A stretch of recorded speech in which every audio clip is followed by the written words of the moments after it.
경희대 정보 디스플레이 학과를 최초합으로 합격을 했습니다. 바다에 있는 미세 플라스틱 수거를 전자공학 기술로 With you, I can be sad with you. Just take my hand and fly up. 안녕하세요. 맘띠입니다. 오늘은 이제 전기공학과 학생들 같은 경우 소신의 기상 합격했던 선배님들은 대체 어떤 상계별 주요 특징이 있는지, 그 다음 어떤 과사택 주제가 특징이 있는지, 자, 그 점에 대해서 말씀드릴까 해서 이렇게 방송으로 찾아뵙게 되었습니다.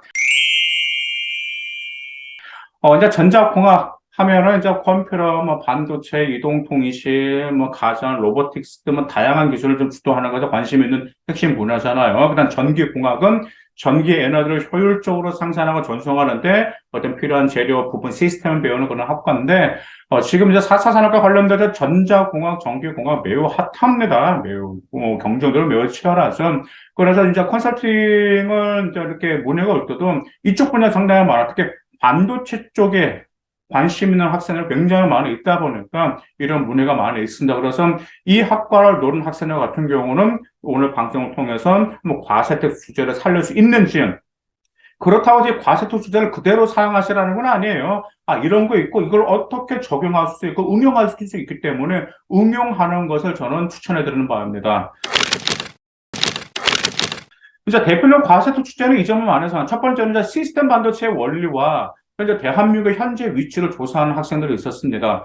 이제 반도체도 이제 뭐 대만도 이제 반도체로 유명하죠. 그래서 한국은 이제 반도체로 유명하다 보니까 대한민국의 현재 반도체 쪽으로 더 성장하기 위해서는 어떤 점을 개선할 사항이 있는 것인지 이 점을 같이 이렇게 활용을 해가지고 조사하는 학생도 있었고, 여기다 두 번째 요즘 핫하죠. 바로 ICT입니다. ICT 많이 아시죠? 보통 ICT 융합학과라고 해가지고 ICT 분야도 많이 있잖아요. 그래서 ICT를 조사하고 나서 앞으로의 미래가 어떨 것인지 그 점에 대해서 전망 조사하는 학생도 있고요. 그 다음에 ICT와 관련돼서 자기 진로와 관련돼서 어떻게 연계시킬 수 있는지 이 점에 대해서도 보고서를 작성한 학생들 역시 좋은 결과가 있었습니다.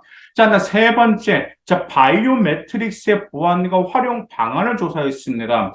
자, 바이오매트릭스 같은 경우는 이제 AI 인공지능 시스템이 돌아오면서 특히 보안 문제와 관련돼서 우리 학생들이 많이 활용을 하고 있고, 이 점은 앞으로 계속해서 발전될 수 있는 분야가 될 수밖에 없습니다. 왜냐하면 바이오매트릭스라는 게 어떤 지문, 얼굴, 뭐 홍채, 뭐 정맥, 이 목소리와 같이 사람마다 다른 개개인의 독특한 생체 정보를 자동화된 장치로 측정해서 정보화해서 보안 인증하는 방식이 바로 바이오매트릭스입니다. 그래서 우리 휴대폰도 지문이나 아니면 그 휴대폰도 스마트폰도 이렇게 얼굴 인식하는 게 그런 거 있잖아요. 그래서 특히 이제 보안 분야입니다. 이 보안을 어떻게 조금 더 이렇게 좀 더 그 개선할 것인지 이 점에 있어서도 굉장히 심화시켰던 학생들 역시 좋은 결과가 있었습니다. 올해 같은 경우는 이 점 보안과 관련돼서 굉장히 깊이 들어갔던 여학생이 있었거든요. 그 여학생 소신 이상으로 합격하였습니다.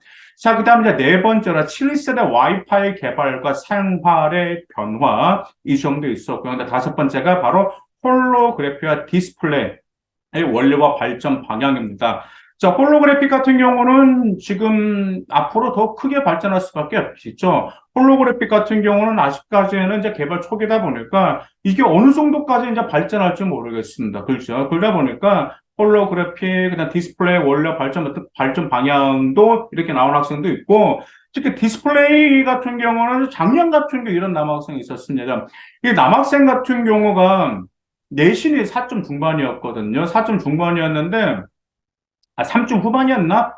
왔다 갔다 해요, 제가. 근데 그 정도가 됐었는데 어떤 적이 있었냐면, LED와 OLED는 굉장히 팠습니다. 고등학교 1학년 때부터 LED, 그다음 고등학교 2학년 때부터 OLED 굉장히 깊이 팠어요. 그래서 화학과 물리에서도 굉장히 깊이 팠고, 전문 교과라는데 그점 굉장히 깊이를 팠는데, 이 학생 같은 경우는 경희대 정보 디스플레이 학과를 최초합으로 합격을 했습니다. 경희대 디스플레이 학과 같은 계약학과잖아요. 그러다 보니까 계약학과라는 건 취업이 보장돼 있다 보니 인기가 핫하거든요. 더구나 4차 산업과 관련된 학과다 보니까 굉장히 좀 핫한 학과인데 합격한데 OLED만 제대로 봤습니다.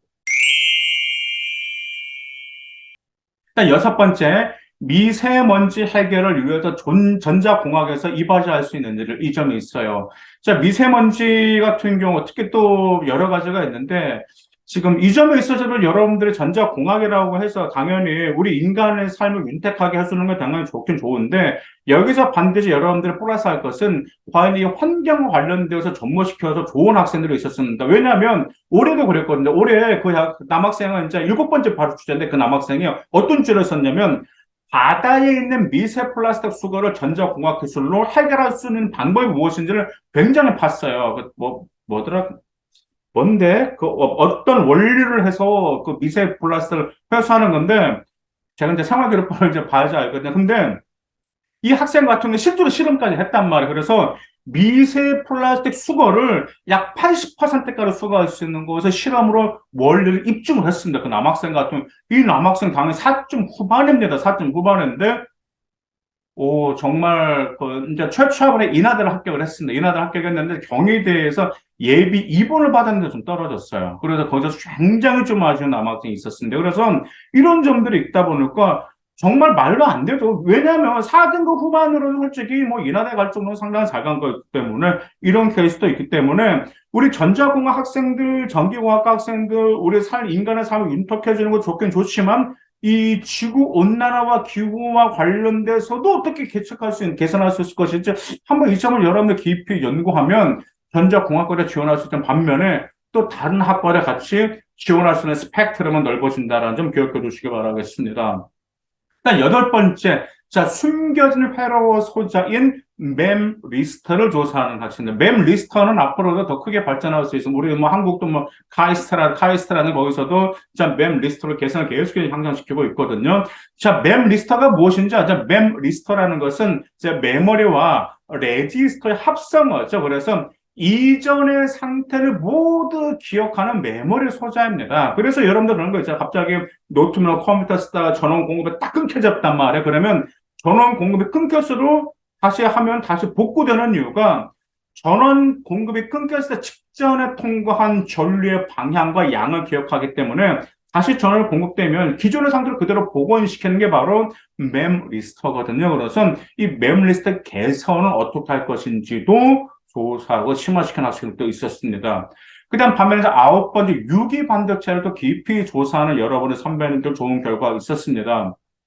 자, 유기 반도체 당연히 빼놓을 수가 없겠죠. 당연히 이것은 이제 무기 반도체를 대체하는 차세대 반도체 재료가 바로 유기 반도체인데, 유기 반도체 가지고 뭘 만들죠? 플렉시블 디스플레이 만든다라든지, 그 다음 이런 점 많이 만들죠. 그래서 유기물을 가볍게 효율 수가 있어요. 그리고 또한 저온 공정이라든지 저가격 이러한 특징들이 있습니다. 그래서 유기 반도체를 앞으로 얼마나 더 개선할 수 있을 것인지 그 점에서 있고요. 지금 이 반도체 개선을 굉장히 많이 지금 작년도 그렇고 대학교에서 새로운 연구 결과가 계속해서 나오고 있다 보니까 이 점을 여러분들이 좀 활용하시면 좋은 과속도 조절을 만들 수도 있습니다. 일단 10번째로 배터리 성능 개선 기술 현황도 있어요. 특히 전기 자동차 하면은 아무래도 축전기가 들어가잖아요. 그래서 이 점 어떻게 개선할 것인지, 그 다음 빨리 충전이 되고, 그 다음에 오래 유지할 수 있는 배터리 성능, 그 다음에 또 이런 점들이 있어요. 자, 폐배터를 재사용하는 것. 이 점 꼭 들어가시면 정말 좀 땡큐합니다. 자, 폐배터를 재사용해서 에너지를 저장하는 기술은 ESS잖아요. 그래서 이 SS에 관련돼서 깊이 파고든 여러분의 선배님들 좋은 결과가 있었습니다. 그리고 한 여학생은 이제 11번째 주제인데 바로 블랙아웃과 스마트 그리드를 굉장히 심화시켰습니다. 그래서 이 여학생은 이제 소신으로 이제 이화여대를 합격을 하였는데 일반적으로 이제 이제 스마트 그리드는 여러분들 아시잖아요. 이제 도시에 관련된 건데 어떤 에너지 효율성을 특히 전기 효율성이죠. 그래서 이 점의 개선 사항이 무엇인지 이 점을 깊이 조사한 학생이 있었습니다. 그래서 이제 전자전기공학과 합격한 학생들의 이제 소실에서 합격한 학생들의 이제 반복되는 키워드를 보니까 첫 번째로 이제 컴퓨터 및 정보기술 활용 능력이 좋다라는 키워드. 그래서 두 번째 공간 지각 능력이 좋다라는 키워드. 그 다음에 응용 및 추론 능력이 좋다라는 키워드. 그리고 종합적인 사고력이 좋다라든지 특히 비판적 사고력이 좋다라는 키워드. 그리고 외국어 구사 능력이 좋다라는 키워드. 그리고 글로벌 마인드가 좋다라는 키워드가 매우 좀 좋습니다. 그래서 우리 20계열 학생들을 제가 입결을 보면 20계열은 단지 어떤 연구만 깊이 파고들겠다라고 하는 그런 학생들보다는 진짜 글로벌 마인드와 창업 역량까지 보여준 아이들이 좋은 결과가 있었거든요. 왜냐하면 어차피 창업을 하겠다라는 학생들 대학교 입장에서는 메리트가 있는 거고, 그런 학생들 같은 경우는 좀 생활 기록부를 보면, 아, 이 학생 우리 대학교에 와서 어떤 창업 인재, 자기 분야를 어떻게 개선해서 창업하게 그게 생기게 보이거든. 그럼 얼마나 더 매력적이겠어. 그래서 이런 학생들이 외국어 구사 능력과 글로벌 마인드 같이 보여줬어요. 그리고 어떤 키워드는 분석력이 뛰어나다라는 키워드인데 그 분석력이 과정에서 드러난 키워드, 과정 속에서 드러냈고요. 그 다음에 대안 제시 능력이 뛰어나다는 키워드, 그 다음에 조직 문화 이해 능력이 좋다라는 키워드가 있습니다. 조직 문화 이해 능력 같은 경우는 여러분들이 공대 같은 경우는 팀으로 협력을 하고 있잖아요. 그러다 보니까 우리 이곳 물론 다른 학과도 마찬가지 특히 이공계열 같은 경우는 팀별로 이루어질 때 팀워크가 굉장히 좋아야 되거든요. 그래서 이 점도 여러분들이 생활기록 보여서 보여주실 필요가 있습니다. 자, 행동 특성 종합의견에서는 좀 이런 점들 특징이 있었습니다. 소신을 합격한 학생들이 특히 수학과 물리, 화학, 학업 역량과 특히 진로 연계 이런 게 좀 기록이 좋았고요. 또 호기심이 왕성하고 집중력과 분석 능력이 좋다라는 게 좀 행특에서 좀 이런 아이들 좀 많이 나왔고 특히 또 이거 있었습니다. 새로 나온 전자기기에 호기심이 굉장히 많아서 그 전자기에 숨겨져 있는 기능을 찾아내고 어떻게 하면 또 그 기능 개선을 좋게 만들까? 좀 새로운 전자기기에다가 좀 덕후 기질 같은 좀 비슷한 이런 기록들의 행태가 좀 많이 있었고요. 그리고 다양한 분야 호기심에서 독서를 많이 했다라는 점도 행동 특징, 행태에서 특징이 있었고요. 그 다음에 자연 현상의 원리를 궁금증을 갖고 그 원리를 어떻게 이용을 해서 기술을 어떻게 향상시킬까? 이런 점들과 관련돼서도 호기심이 있다라는 점은 행동 특징으로 나왔습니다. 그래서 이제 전자공학과 전기공학과, 전기전자공학과 지원 학생이라면 뭐 과세특 주제를 여러 번 분야와 응용을 해서 더 업그레이드 시켜 더 심화 역량을 보여주시기 바라고. 아까 키워드 있었죠, 키워드. 특히 창업 역량, 글로벌 마인드, 특히 조직 문화 이해 능력, 이게 빠진 학생이 종종 있어요. 근데 이 점이 드러났는지 확인하시고 행특 특징도 꼭 점검하셔서 올해 이 점은 어떻게 보면 올해 이 점을 잘 어떻게 보여줄지 잘 계획하시길 바라겠습니다. 그러면 꼭 좋은 결과가 있을 겁니다. 감사합니다.